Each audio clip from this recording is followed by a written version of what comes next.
What's something that's happened to you that sounds fake but unfortunately isn't? I asked out a waitress at a place I used to go to for lunch every week. She invited me over, which I thought was a pit stop to another date location. It wasn't. When I walked in, her dad was there, already weird, with a lady on his lap that my date didn't know. My date seems unfazed though, so I got the feeling this wasn't abnormal for her. He shook my hand and I noticed that their kitchen table was covered end to end with grass. It doesn't typically make me uncomfortable, but this was a ton of grass. It was illegal where I was at the time, and it looked like an amount that somebody would actually get busted pretty bad for. She says, "We're going to my room," and I'm thinking, "We are?" But also, I don't want to stay with her dad and the lady of the night, so I go with the flow. She only has a bed in her room, so I sit down and we start talking. I ask her what she does around the city, and she says nothing. She just drives around with her friends.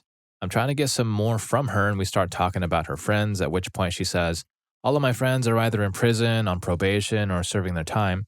I nervously laugh, and she can sense I am uncomfortable with that, so she gets on Facebook. She says, No, they're really great people, like this guy I've known for years. The picture is of a guy maybe twice her age. He ended his wife, but he's a really great guy and he'd do anything for me. Now I'm looking for the eject button on the date, so I try talking about religion to try to tank the date.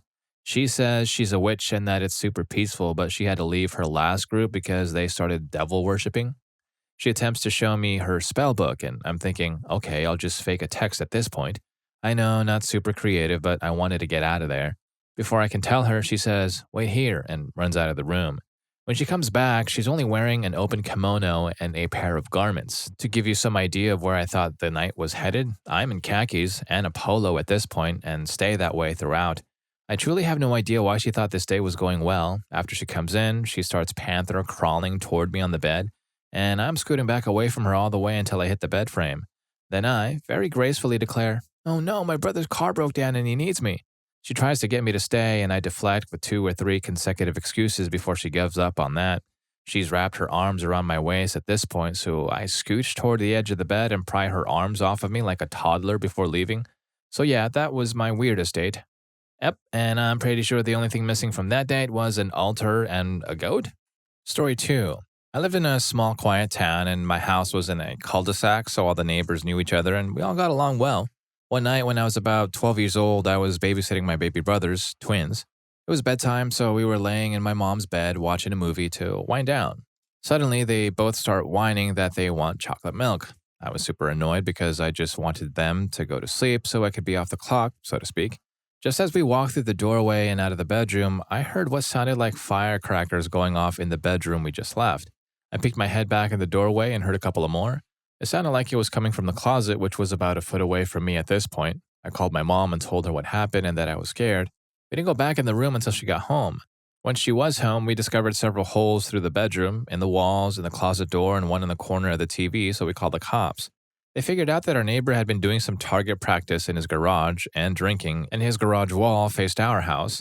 So the projectiles entered my mom's bedroom through the wall just a few inches above her bed, which had no headboard, right where our heads had been while we were lying there watching the movie. If those little kids hadn't bothered me for chocolate milk at that exact moment, things could have been very different. Story 3. When I was 10 years old, several people in my neighborhood were attacked by a deranged squirrel that was missing part of its tail. One day, my dad was at work and my mom was running errands, so myself and my 2 other brothers, aged 14 and 7, were left home alone. I was in the kitchen and my 7-year-old brother was playing on the back porch. Suddenly, a squirrel that was missing the tip of its tail started attacking the kitchen window, about 10 feet from where my brother was playing. I ran outside to caution my younger brother, but it was too late. The squirrel had already bitten him while my brother screamed his head off. I grabbed this insane creature with my bare hands and chucked it into a tree. By now, my older brother had come to see what was going on. I told him what had happened, and because this took place in a small town of Mississippi, he of course had full access to the family weapon cabinet. He got a weapon, went outside, and fired at some random squirrel that was not missing the tip of its tail. I told everyone that it was not the same squirrel, but no one listened to me. The story of my brother's heroic actions went around town, and he was even written about in the town newspaper for saving the day. Absolutely no mention of me or my heroism at all. Story 4. I, 15 at the time, was traveling in a foreign country with my sister, 26. We stayed at a local hotel. My period came, and I got a little bit on the sheets the first night. Housekeeping came and cleaned as usual, nothing mentioned.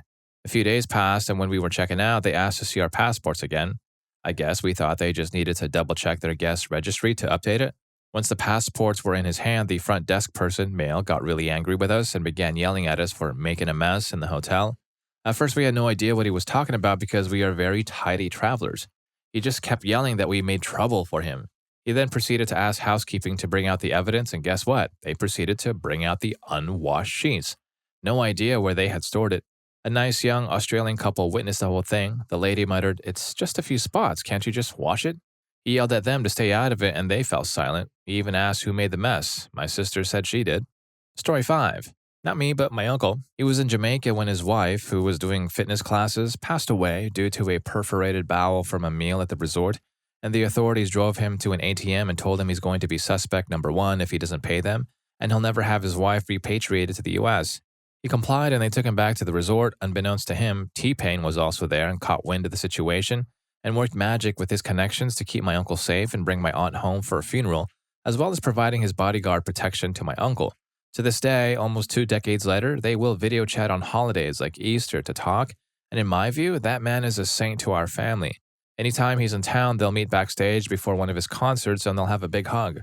One time he met his family. I will never forget the kindness this man has shown over decades. It's insane. I want to call out that in 2007, T-Pain was 23 years old when he did this selfless act. In my opinion, that just amplifies the character he holds himself to that you see in his actions throughout his entire life. What an awesome man. T-Pain, the man, the myth, the legend, oh yeah. Story 6. I was dragged out of a tent in my sleep by a pack of dingoes on Fraser Island in Australia.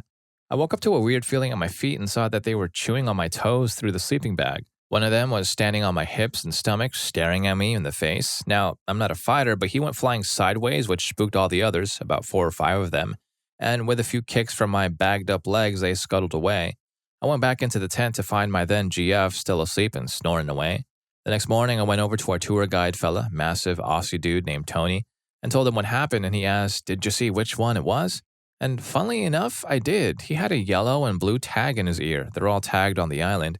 And I remembered because they're the Wicklow colors where I'm from. And Tony just said, "Ah, yeah, that schmuck." Story 7.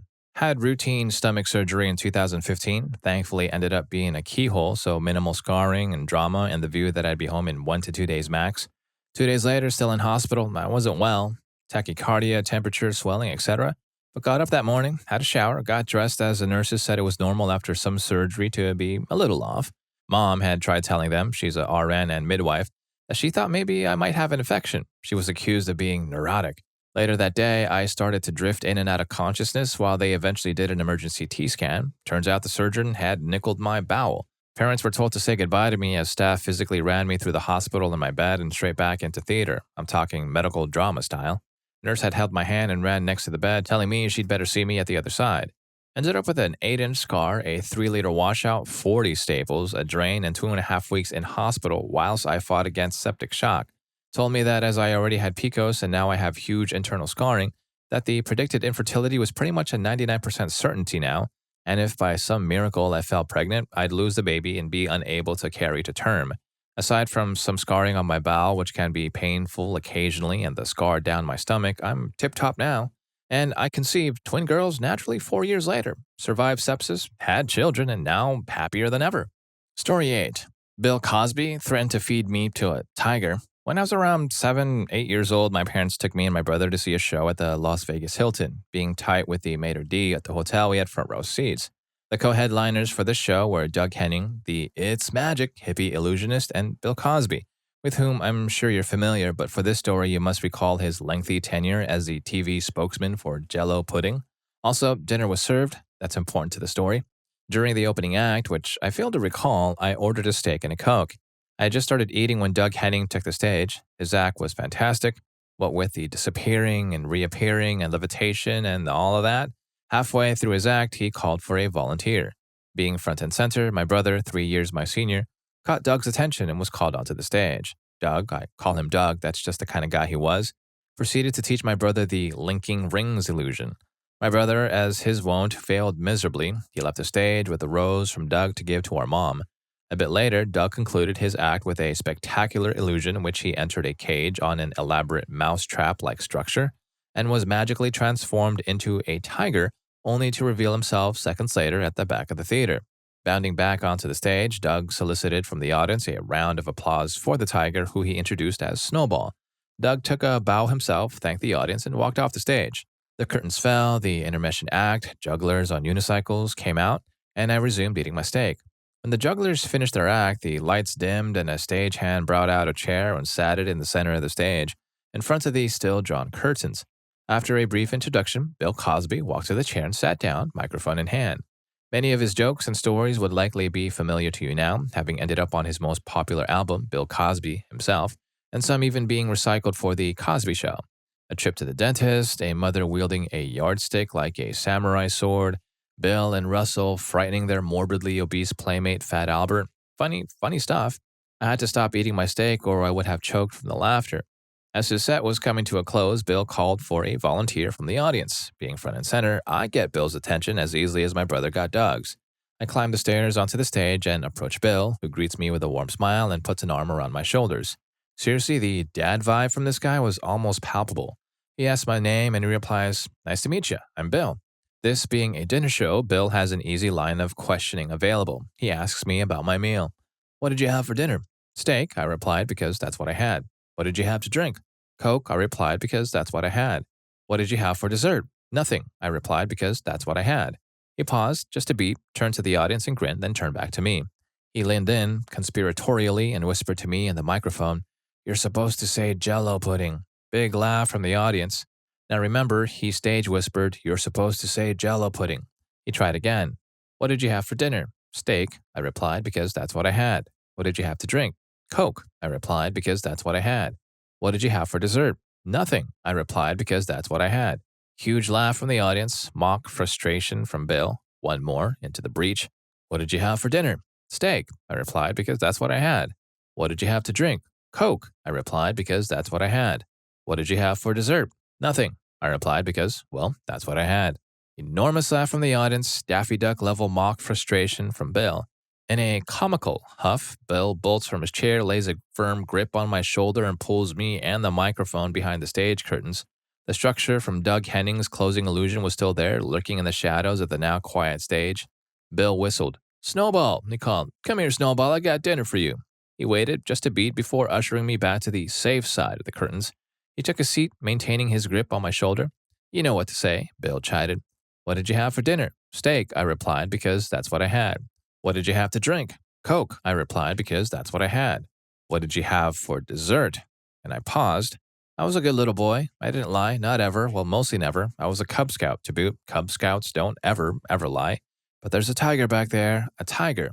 "Jell-O pudding," I replied. Laughter from the audience, a smile, and a reassuringly hearty handshake from Bill. Off the stage I go, with another rose from my mom. I sat down, not really hungry anymore. I finished off the last bite or two of my steak as Bill thanked the audience and left the stage, and then we got up and left. I never got dessert that night. Story 9.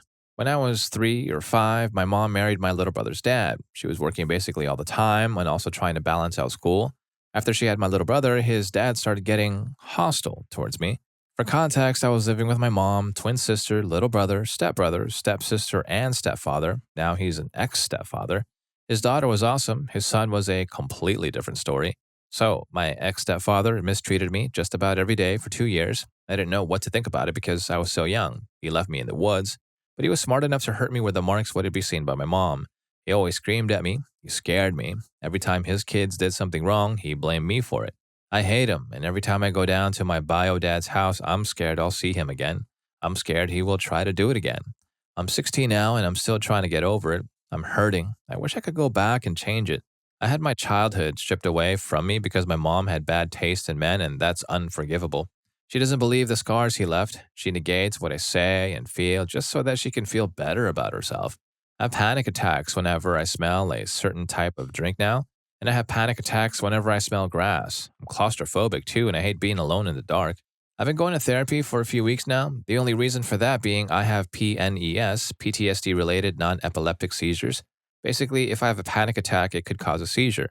My therapy is TBCBT, or trauma-based cognitive behavioral therapy.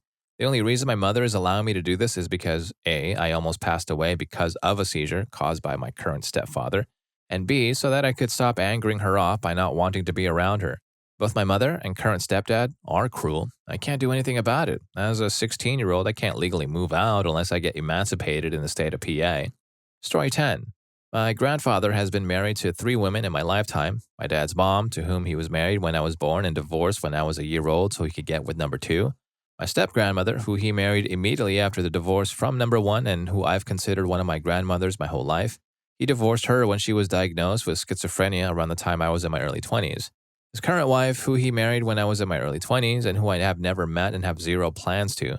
Here's where the unbelievable but true part comes in. Each of these women have a photograph of themselves holding me as an infant in the hospital when I was born. Number 1 makes sense. Number 2 is a bit tacky. He wasn't divorced yet, so I'm not sure what the vibe was. Number 3, though, none of us know why or when she was there. We didn't even learn about this woman's existence until they married 30 plus years after the picture in question was taken. I was a very distinct looking baby thanks to being severely post-term, born more than 2 weeks past my due date, so the photos are easy to verify. I've been in no contact with him for almost 20 years for many reasons, including this one. He's a real piece of work. No contact seems like the right choice. That one's complicated family history, dating all the way back to an infant picture. Wow. Story 11. That on Valentine's Day, 2008, my boyfriend cheated on me, but I couldn't confirm it. 2 days later, on the 16th, I came home and he was spiked as hell. Long story short, I caught him in a lie and he admitted to cheating on me. We'd been together for 4 years. The next day, on the 17th, his dad was over our house. We lived together, building a fire pit. We rented a house from his dad, and his dad was fixing it up, trying to flip it for a quick profit. I was inside packing my crap because, he got caught and admitted to cheating on me, and I was out. While packing, someone banged on the bedroom window. I ignored it. Some friends had spent the night, so I thought they were all in the backyard, goofing around.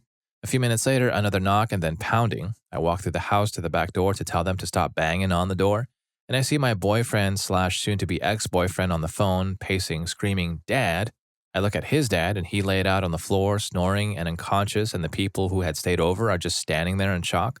I asked what happened, and he said his dad was sweating a lot, sat down, his arms locked up straight out in front of him, and then he fell back.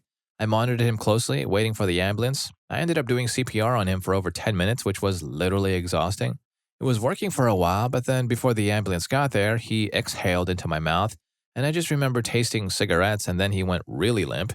His eyes were still open, but there was no life behind them. I kept doing CPR because everyone else was there watching, and I didn't want to be the one to announce what I knew had just happened.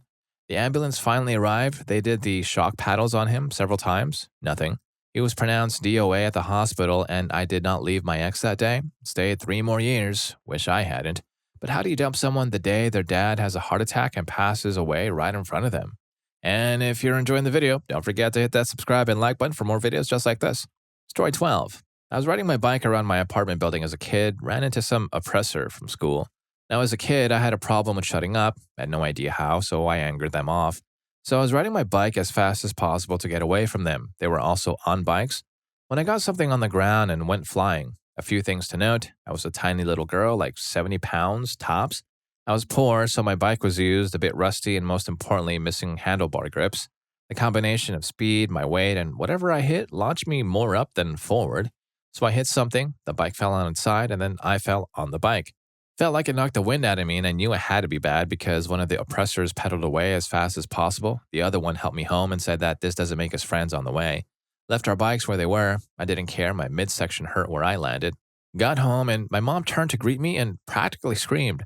I looked down and realized that I was hurting a lot from my stomach and fainted. I woke up at the hospital later to find out that I had landed on a bike handle about halfway through. Missed everything just barely and left me with a neat scar and a story no one believes until they see the scar. Story 13. I learned that my father was not a good man at a very early age. For context, my oldest brother was literally a genius.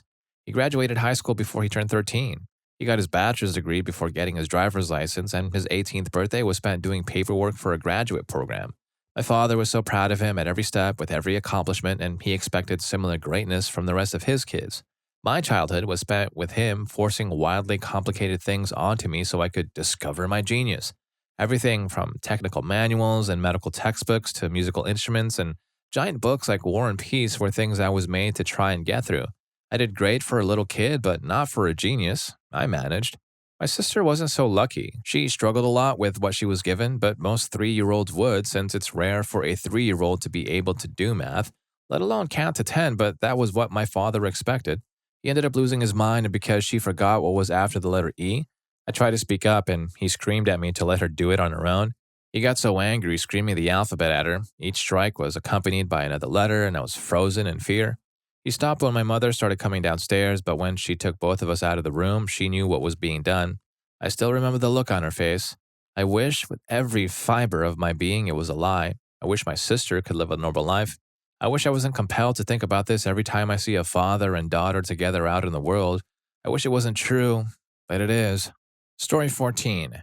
I'm Irish. When I was a teenager, me and my friends would sneak into our local soccer team stadium every Friday night instead of paying. The soccer stadium was next to a hitch and putt course in the local city dump. Glamorous, I know. Sneaking into the soccer stadium involved firstly sneaking into the pitch and putt course. This was no big deal because at night there was no security and it only had a waist-high wooden fence protecting it. Once on the course, we would run to the 18th hole. There we would encounter a 10-foot metal fence surrounding the soccer stadium to our south and a narrow river between, shallow and easily crossed, behind us, and then the dump to our north. This was the best point to enter as it was the furthest point away from the stand and floodlights of the stadium and harder for security to see us, who were often patrolling the fence. At this point, I would give the other kids a leg up onto the fence so they could scale it and jump in. I did this as I was one of the older members of the group and therefore taller, plus could scale the fence unassisted. This area was pretty dark, but on this night there was a full moon, so a bit more light. And I was assisting the last kid over when I had the sense something was behind me, so I turned my head towards the dump. The whole dump was elevated upon a mound of land about 15 feet high, so I was looking up and there it was, as clear as day, a lion. I'll never forget it. He was just standing up there looking at me with a glorious full moon behind him. I couldn't believe my eyes. There are no lions in Ireland. How is this possible? I called for my friends, but they had gone. We both stood there just for a few seconds, staring at each other when I realized he could bound down the hill at me and rip me apart. So I scaled the fence and we never saw each other again. Nonetheless, after I told my friends of this event, none of them believed me. A lion? Would you ever screw off? The slagging went on for years. I was called the Lion King often, but I could never shake the sight and experience. As the years went by, I wondered if I had imagined the whole thing. Then, many years later, I was at a session and some random guy was telling stories. He had a few interesting ones as he and his cousin had literally run away with the circus after he came to town one day and did a bit of traveling. He proceeds to tell the story of when he was in my town and how there was a big panic amongst the circus staff as a lion had escaped and fled to the city dump when they were trying to put it back in its cage. Story 15. My girlfriend of 4 years, whom I was living with at the time, got a call from her brother that his youngest daughter and son had been taken and his oldest son, his ex-wife, and her boyfriend had been terminated in their home and no one knew where the kids were at. It became national news and even Geraldo Rivera got involved. He actually came out and spent time with the family and took everyone to dinner several times. They couldn't find the missing children or the criminal, and her brother was now the prime suspect, as he had no alibi and was called in several times to take lie detector tests. Almost 7 weeks later, a waitress at a Denny's in Idaho noticed a little girl who looked a lot like my GF's niece with a man, and she was acting a little strange. She recognized the little girl and stalled the guy until police showed up and arrested him. His youngest son, unfortunately, did not survive. Now might be a good time to mention that my GF at the time was the sister of Steve Groan, and his daughter is Shasta Groan, who was taken by Joseph E. Duncan III. As a bit of a side note, Duncan had been arrested in Minnesota, but an acquaintance got him out on bail, where he immediately skipped town and drove to Idaho and took and ended Steve Groan's children. Steve contracted lung cancer during all of this and passed away in 2019. Joseph E. Duncan passed away in prison in 2021. It's just about the worst kind of true story one can have, and I wish it wasn't true at all. Story 16. My late grandfather was convinced that he was the Christian Messiah and that it was his God-given mission to destroy the Antichrist. He lived with me and my family for about 7 or so years when I was a child. He believed that I was the child of Satan himself and therefore the Antichrist.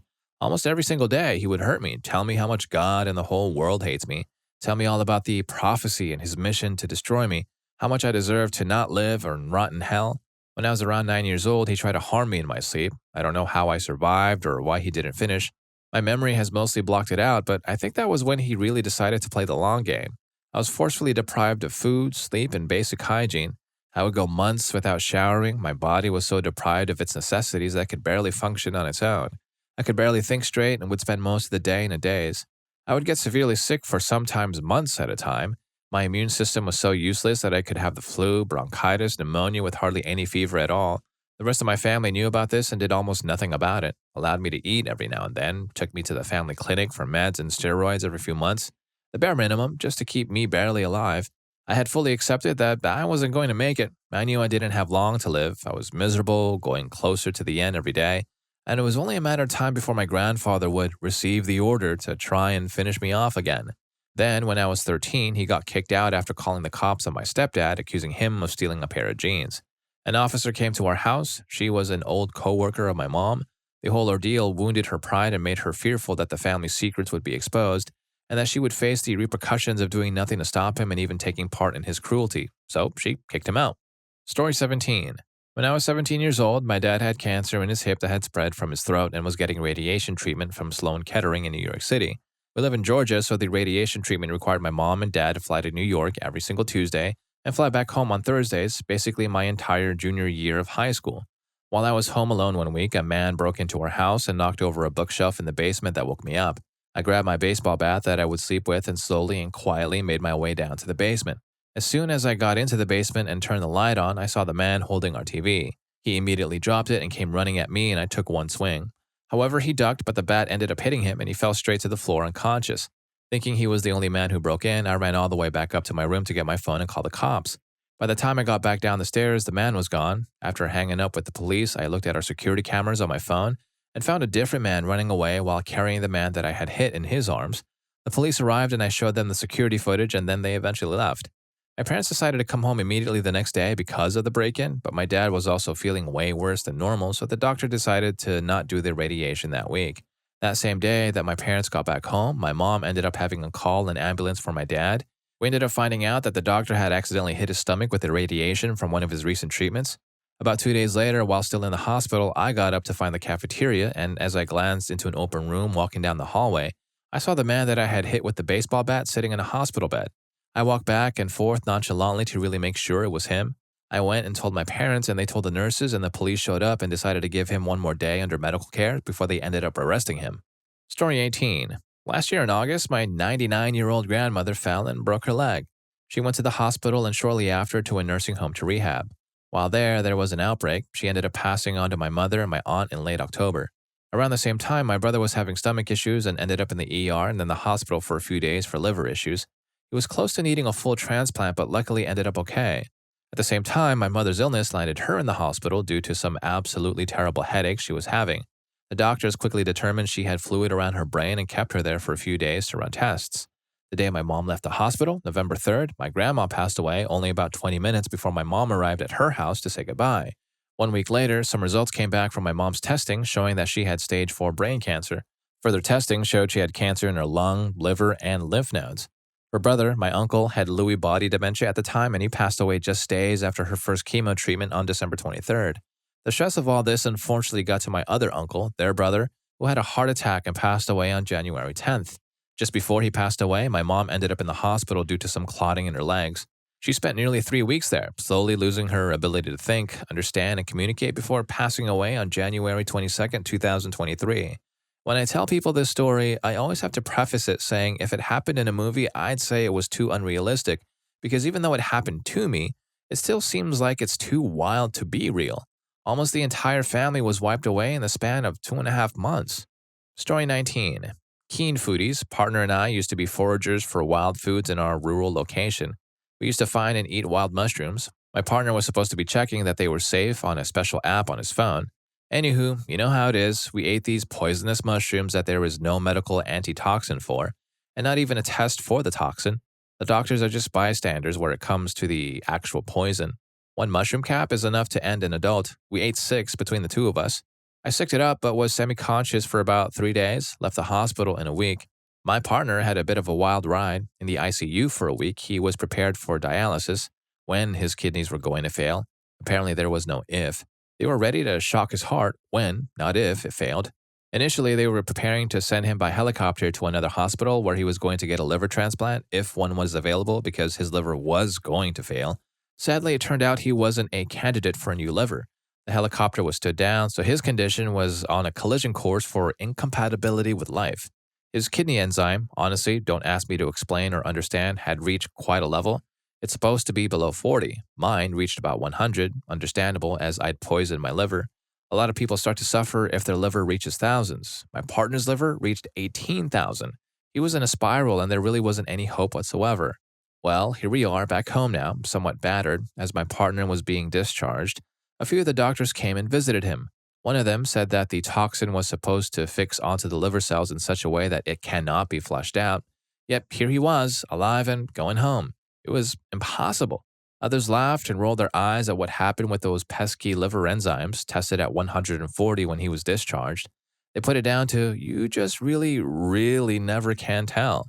The main reaction of the doctors and nurses to his amazing recovery was to laugh. The first medic to laugh was a little perfectly spherical ICU nurse who believed all along and despite everything that he was going to pull through. With a twinkle in her eye, she said in her somewhat impenetrable Indian accent, yes, I knew he would be okay. She did. She had stayed by his side, gently smiling and quietly laughing with him all along, giving him sips of chilled orange squash, which he found incredibly comforting. Perhaps it was she who was responsible, the unpredictable extra factor. That is a woman who has found her vocation in life. He's expected, at this point, to make a full recovery. He's an insulin-dependent overweight diabetic in his 60s who's had a lot of heart surgery, and he survived probably 3 times a dose that might have ended an Olympic athlete in his prime. He's also tough like you wouldn't believe. It doesn't sound true. It's quite incredible, actually. By the way, in Britain, the medical costs were 0. Story 20. My 23-year-old wife passed away suddenly with no identifiable symptoms or risk factors leading up to it. Found her when I got home from work. She passed while taking a nap, called 911, attempted CPR, and paramedics arrived. I think part of me knew she was going to wake up, but I hadn't come to terms with it. Next thing I know, they put me on the couch in the other room where I just called my mom and my mother-in-law in shock and told them she was unresponsive. Then a cop comes up and starts talking to me, asking a bunch of questions about her, but referring to her in the past tense in all of them. I noticed that I wasn't hearing any sounds from the paramedics in the bedroom and asked why they weren't working on her. The cop got this blank look on his face and literally walked out of my front door for a few seconds without saying anything, turned around and walked back in and said, I thought you knew and I didn't know how to tell someone this, but your wife is gone. I broke, flood of people in and out for the rest of the day with bizarre things happening. It was a whirlwind of horrible chaos. The organ procurement people called, lied about who they were, saying they were a mental health counselor from the city, calling to make sure I was okay, and then interrogated me about her health before I demanded to know what that had to do with me being okay. Fun fact there, my wife had recently gotten a new license and asked to be removed from the registry with it, but they took her anyway. Only cornea tissue was viable with how long she had been there before I found her. My mother-in-law stole my wife's car when she left that day, literally an hour after she knew her daughter had passed. Paramedics and cops left my wife on a gurney on the front porch waiting unattended for a coroner, only to later send me a bill for emergency transport to the hospital via ambulance and treating her at the hospital, which never happened. And in less than 24 hours, I was standing in a cemetery picking out a plot for her. It's not that any particular part of this is unbelievable. These sorts of things do happen. It's just that it's the kind of thing you hear about and say, God, that's horrible, poor girl and poor guy. You never think that this sort of thing could happen to someone you know, let alone happen to you. It's been a bit over 4 years now, and I'm doing about as well as I think you can in the circumstances. It was a harsh slow down in my road to processing the grief, but finally getting back out there in a meaningful way this year. Even had a serious girlfriend for a while, but there is a harsh reality that the most defining event of my life is a tragedy, and that likely won't change for a long time, if ever. I miss you, Morgan. And if any of these stories got to you, here's more for you. YouTube thinks you're going to love this. I'll catch you in that video.